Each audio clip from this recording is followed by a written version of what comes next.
वो वहाँ है, हम इधर है, तो क्या दुख तो होना ही है, और क्या करेगा। एक दूसरे का रिश्ता मिलने से कोई वो तो बुराई तो नहीं है। चाहत तो बहुत ज़्यादा है, क्या बोल सकते हैं, इसको कैसे बयां करेंगे लफ्ज़ों में।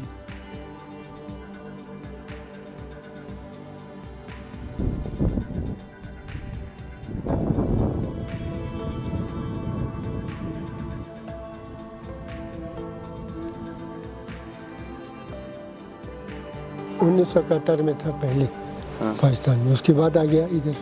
उस वक़्त में 10-12 साल का था, और अभी हिंदुस्तान के पास रहकर कम से कम 50-60 साल हो गया। नहीं, जाना मिलने को चाहता है, हर कोई चाहता है, लेकिन अपना रिश्ता वहाँ पर रहने से थोड़ा कुछ मिलने से अच्छा लगता है। लेकिन मिलता कहाँ है, मिलता नहीं है। क्या मिलेगा, अभी बॉर्डर हो गया इधर 65 से लेकर इधर 71 तक, उधर हमारा रिश्ता बन के रह गया करगिल में। अब करगिल के बाद अभी नीचे ब्रोलमन ये गाँव में हमारा रिश्ता था, वो उधर रह गया। मन तो है, लेकिन अभी तो हमारा तो उम्र इतना छोटा था, उनका ख़ास याददाश्त भी नहीं था। लेकिन हमारा जो पहले जो पुराना था, उन्होंने तो बोलता था कि हमको ये मिलने से हमारा ये रिश्ता है, ये रिश्ता है। अब क्या करना है, कोशिश कुछ होता नहीं है, अब क्या कोशिश हो जाएगा। ओमदुरमान गाँव 1971 से पहले तो पाकिस्तान में था, 71 से पहले। उसके बाद जंग हुआ तो यहाँ से थोड़ा आगे तक जो LOC था, ये LOC पहले वहाँ पे था, तब से यहाँ से वो शिफ्ट होके वहाँ चला गया, तब से हम इधर आए हैं।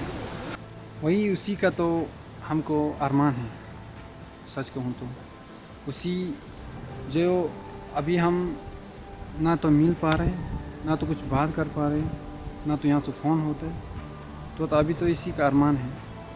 अब तो कौन क्या हुआ है, कितना बड़ा हुआ है, कौन ज़िंदा है, कौन अभी दुनिया से गए हैं, उसका तो कुछ पता नहीं, बस दिल में अरमान ही रहता है।